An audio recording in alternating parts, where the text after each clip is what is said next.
Alright, hey guys. Okay, so I told you with this next video we're going to talk about how to list products on Amazon.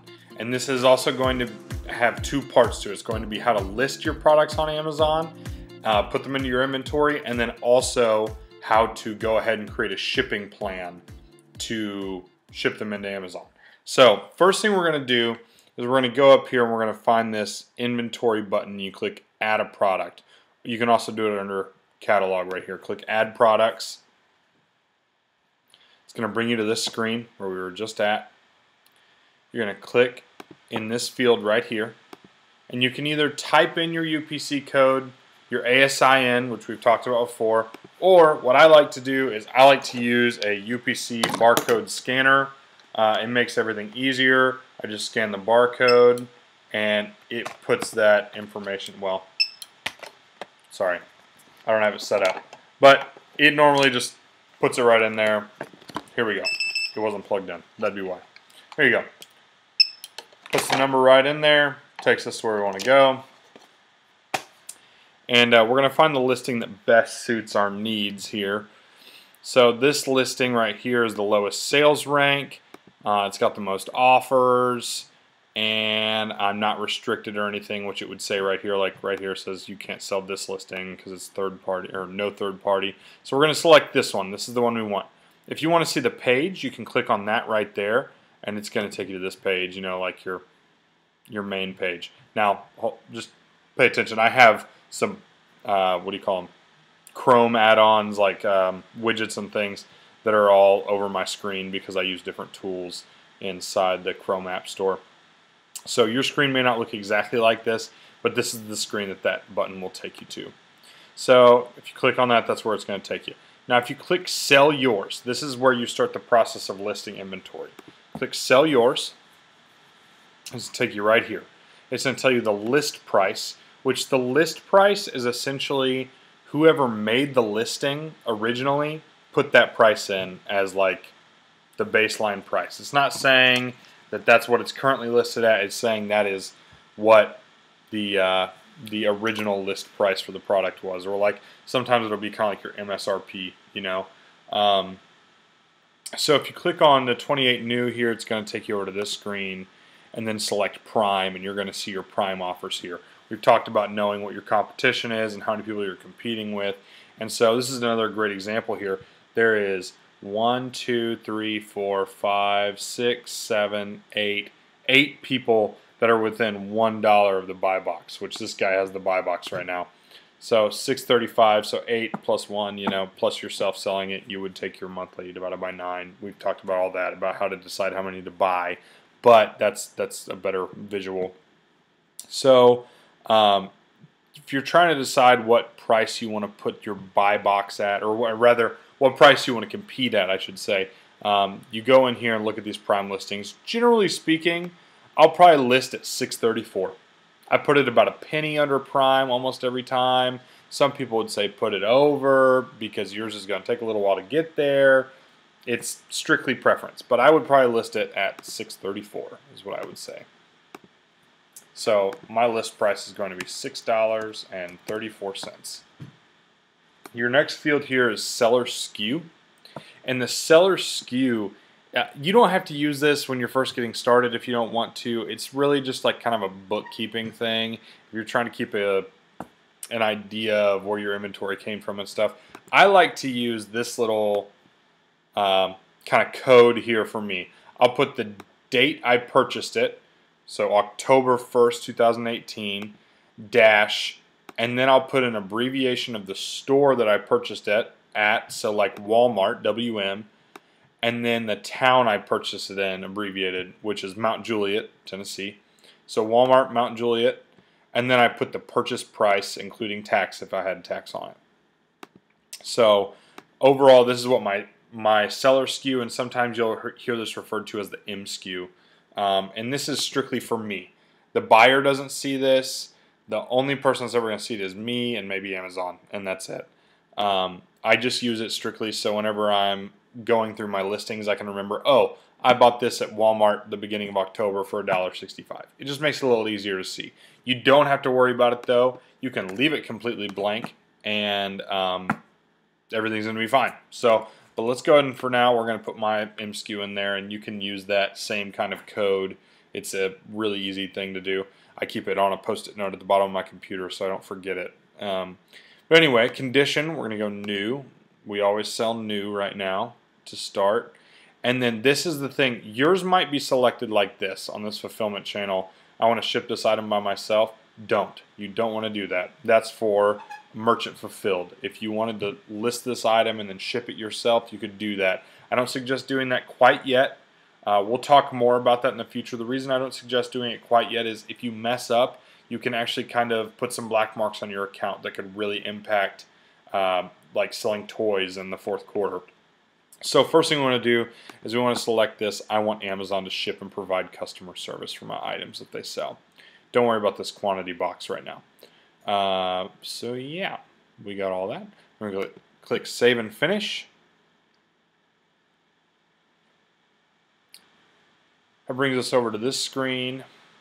And the barcode type, if it has a drop-down box, you want to select Amazon barcode. We've talked about this before. This essentially tells them that you're not going to be using this barcode that's just on there. You're going to be printing a label and putting it on there, an Amazon barcode that associates it to your account. So that way, when somebody makes an order, you know that they're getting your eggy egg slicer and not just some that have just been put in a pile that a bunch of people are selling. So Amazon barcode, and you're going to click Save and Continue. So now you have two options, okay? They're going to take you to this screen that says Send/Replenish Inventory. If you're only going to be shipping one thing in this shipment, then all you're going to do is you're just going to go ahead and continue with the shipping plan, and we'll talk more about that in just a second, and ship this one thing in. But most people are shipping more than one thing in a box, right? So what you can do here is you can just either exit out of this page and move on to your next product that you're adding into your inventory, or you can go up here and go to Manage Inventory. And sometimes this page takes a while to load, just so you know. Whenever you have multiple products, it's loading all the products in your inventory. So if you go ahead and click next to the product that you're wanting to ship, you'll get a little check mark there. If you wanted to ship this one too, you click that, and it would put all three in what we're about to do. But for right now, we just want to ship this one product. So we're going to click that check mark, and we're going to go up here to this, and we're going to click Send/Replenish Inventory. So what that's going to do is that's going to create a shipping plan, right? So this shipping plan, there's a bunch of different things you have to go through in it. First of all, you'll probably never use this case-packed products. You might if you're doing like private label products, but most likely it's always going to be this individual products. So let's go ahead and continue. Make sure that your ship from address is correct over here on the left side of that. Mine is not my actual address. I was shipping a box while I was on the road somewhere. But make sure that's correct over there, and then go ahead and click Continue Shipping Plan. So then what it's going to have you do is you're going to be able to scroll down here, and you're going to be able to see exactly what you're telling them you're going to send. And what it's going to ask you is to enter a quantity of how many you're going to send. In this case, we're just sending one, but if you were sending 20, you'd put 20. So we're going to send one. We're going to hit Continue. That takes us to this next step, which is Prepare Products. Scroll down here, and it's going to ask you a couple questions. It's going to say, who preps? And you have two options. You have Amazon and Merchant. Now remember, back in the Amazon fulfillment settings, we selected that Amazon default preps, okay? And the reason we selected that is because if we didn't have that selected, we shipped this in and we didn't realize we were even supposed to prep it, like put it in a poly bag or wrap it in bubble wrap or one of those things, they can hit you with a black mark on your account. So it's really important that you have that setting selected, that Amazon by default preps. However, we're going to prep everything. I always prep. So I go ahead and select Merchant. It doesn't matter if you select Merchant or not, as long as that setting is checked. So go ahead and select merchant. And now we're going to talk just a little bit about what prep is, okay? So I wrote down a little list here of different things. First of all, when I refer to a poly bag, okay? A poly bag is a clear plastic bag that by Amazon's terms of service has a no choke warning label printed on the bag, okay? It's clear, can be seen through, it's self-adhesive, so it has a little strip you can peel off and then seal itself shut. That's a poly bag right there. Also, the barcode scanner I showed you and the poly bag are both on my website at orbradio.com. If you go to the resources and tools section, there's an affiliate link and you can buy them there. But I don't care which ones you buy, that's just the ones I use. So you're welcome to do that if you'd like, as well as there's some other tools and softwares there as well. But as far as products that have to be prepped, okay? So things that have to go in a poly bag. Open face products. So take, for example, a toy that's in a box, but the front of it is exposed. That kind of thing. That technically has to be polybagged. Clothing items, like cloth and material that could rub up on something and get dirty. Liquids, like this kind of thing right here, you're supposed to polybag this. I polybag it, and then I even go as far as to rubber band the top of it shut. It's just something I do. I received a bunch of stuff like that one time from a different company, and I was like, you know what, that's probably a pretty good practice. So liquids, bundles. So for example, if you had 2 of these that you were going to sell as a bundle under a bundle listing, then you would want to put both of those. You can't just tape them together and sell them. You got to put them in a poly bag, and you got to bundle them together like that. That's per Amazon terms of service. So bundles are one thing that has to be polybagged. And then baby items, anything that's in the baby category has to be polybagged as well. But yet again, I don't polybag everything, like say in the baby category. I don't necessarily polybag all my open-faced items, even though you're supposed to, because I have that setting in my seller settings under fulfillment settings that if I miss something, if I don't prep it, Amazon preps it. It costs me 30 cents, and a lot of times if I don't have a bag that's big enough to hold a toy this big, you know, then I'll let them handle it. It's not worth the 30 cents to me. And same kind of goes with baby, mainly because I really think that in the baby category they aren't as strict as they say they are. But that being said, it's off my shoulders because I have that setting turned on, so definitely have that turned on. And then another form of prep is bubble wrapping. And you're going to need to bubble wrap anything that's fragile, like ceramic, glass, that kind of thing, and anything that's sharp, like even knives that come in like packaging are worth bubble wrapping. And anything you bubble wrap, in my opinion, anything I bubble wrap, I go ahead and put in a poly bag as well. So let's take a butter dish, for example. If I have a butter dish and I buy it, I'm going to bubble wrap it. I'm going to put a piece of tape around that bubble wrap, and then I'm going to put it in a poly bag and seal the poly bag. Then I'm going to take my label, which we're about to talk about, and I'm going to put that on the outside of the bag. That product is considered prepped at that point. Okay? So that's the kind of products that you need to prep, if you will, before sending them into Amazon. So yeah, we're going to select merchant here on the screen, and then we're going to click continue. It's going to take us to our next screen here. You scroll down, and it says who labels is the question. This is what this screen is about. So I've talked about this a little bit. We'll go a little more in depth here, I guess. If you're shipping in, say, 20 of these, right? And they're all the same, there's no variation, and you're only putting one thing in this whole shipment, and it's just these eggy egg slicers that are all the same. They all have the same ASIN, UPC code, all that stuff. Then if you really felt so compelled, you could select Amazon to label them. They'll charge you 20 cents per unit, I believe, and it's an option. If you're crunched for time, you can do it. I never do. I always print from merchant. So right here you can see that this is where you can print the label page. If you miss this the first time and you accidentally click continue or something, you can always come back up here and go to this label product section, scroll down, and click this print labels for this page. So we're going to open that, and you're going to see what that looks like. So this is printed, or this is in format for a 30 up label. So a 30 up label, I don't have one here next to me, but is essentially a adhesive sheet of stickers, and there's 30 of them on a page, right? And this is going to allow you to print 30 of these on one sheet of paper. It's actually, I think it's technically in the terms of service that it's supposed to be on a laser printer. I've used an ink printer before.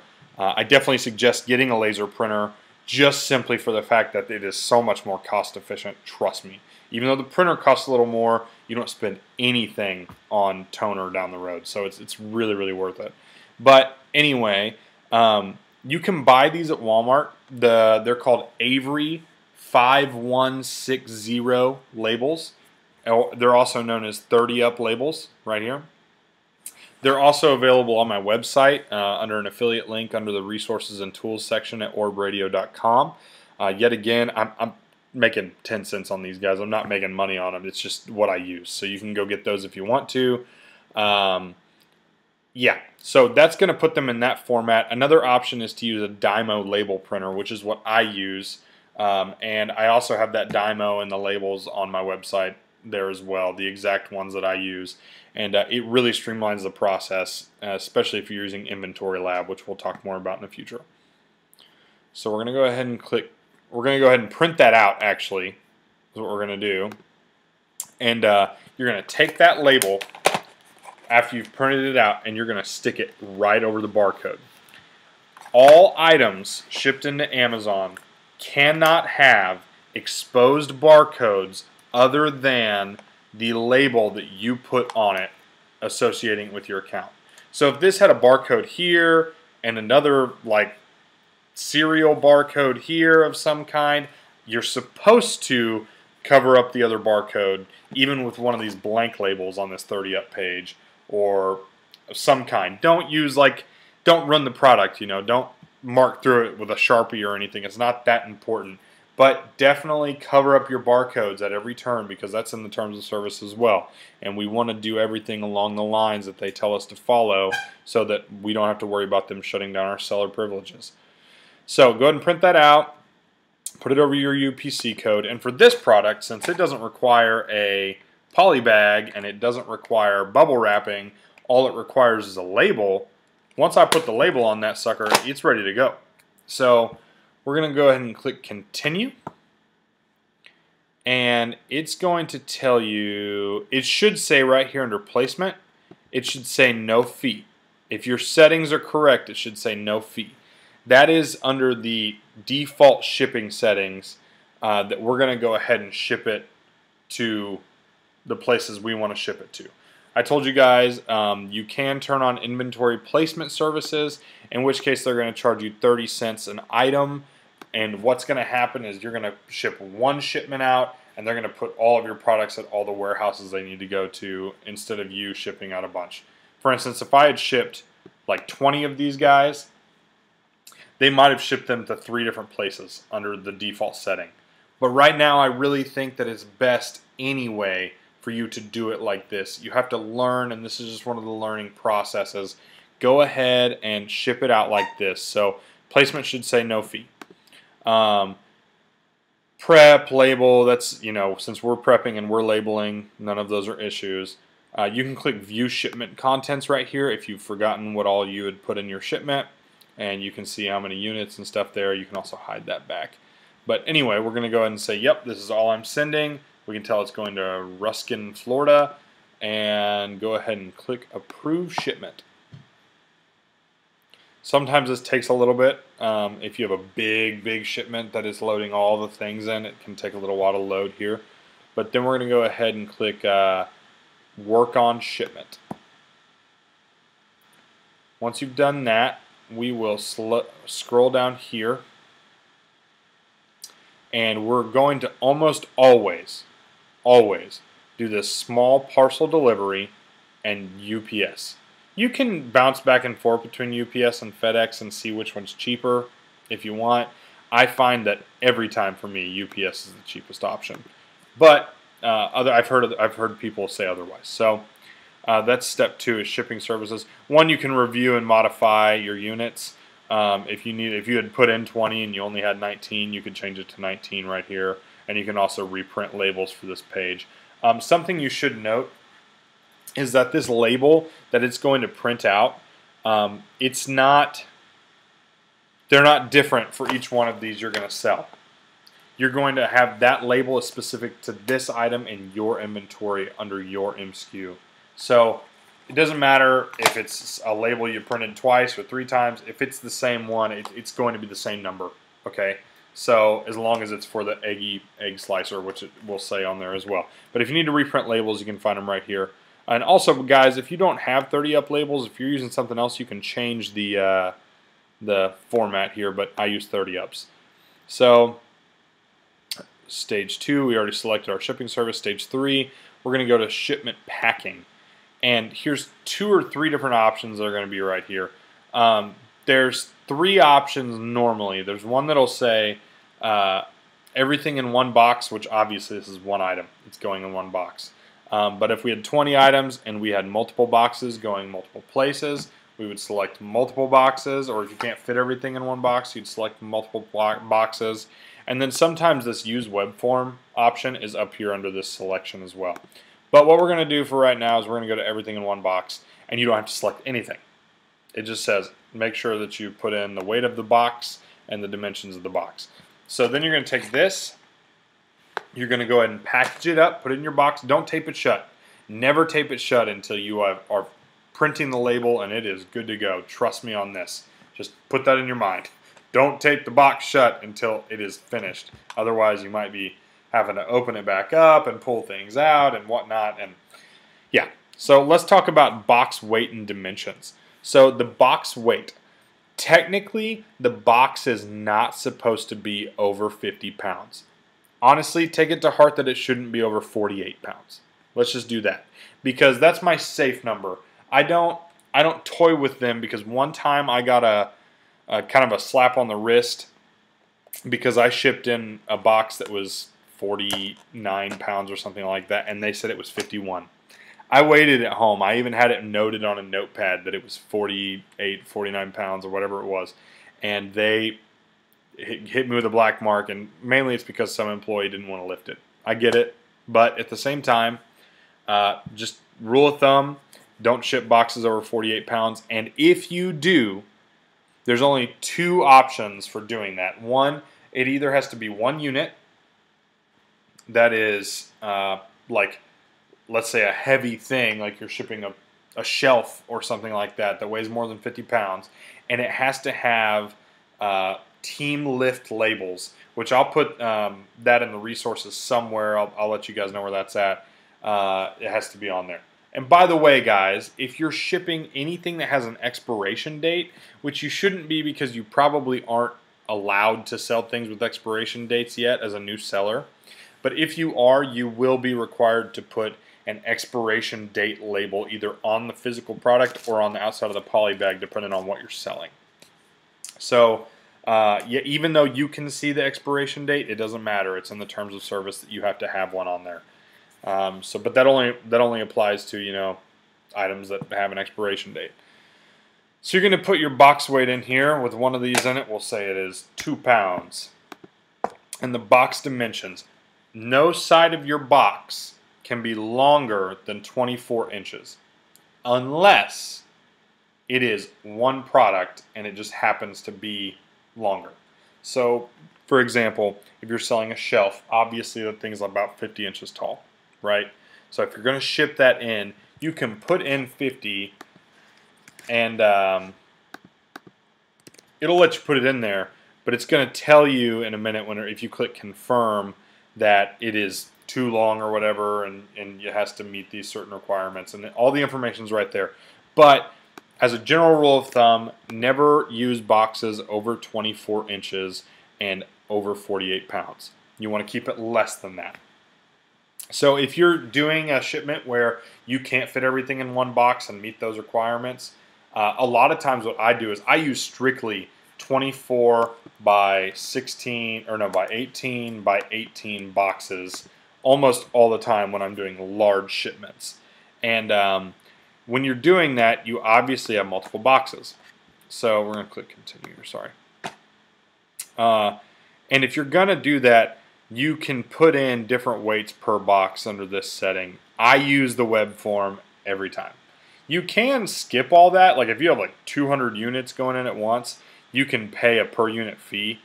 And I've been known to do that. It takes a little longer for your items to get accepted, but 10 cents an item, if you're sending in 200 items, instead of you having to go through and individually separate out the boxes and get a manifest and put it all in, it can save you a couple hours. And if that's worth 20 bucks to you, then it might be worth doing that. But for right now, use the web form. We're also just going to do one box for right now. But that's where those settings are if you want to do that in the future. You can put your box weight in here. Box size is going to be like 10 inches by 8 inches by 4 inches. It's a small box. And we're going to click confirm. And then it's going to allow you to estimate your shipping cost. So then all you're going to do is you're going to click I agree to pay this. Click accept charges. And this billable weight, don't worry about the billable weight. The billable weight is two things. One, whoever has created the listings on Amazon has put a weight in there that's associated with the product. Even though that weight is incorrect, this thing obviously does not weigh 3 pounds. It doesn't even weigh 2 pounds. This is what I put in there. It weighs ounces.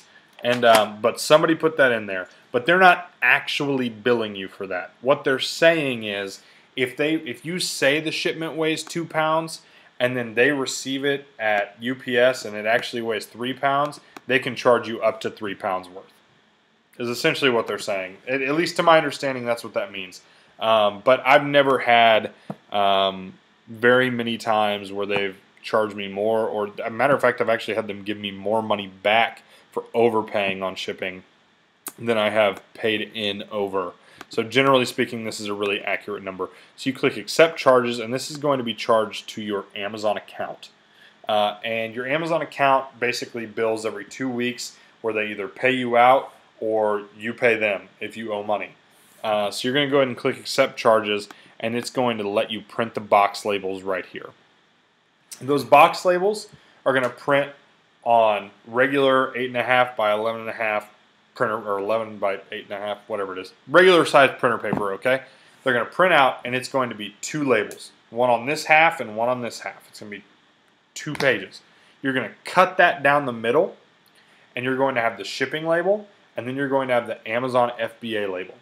So when you have a box that has opening flaps on the top, you're required to put the shipping label on this flap and the Amazon FBA scan-in label on this flap. This scan label is really important because it is the label that tells them, hey, this is JSam's box. So it's really important.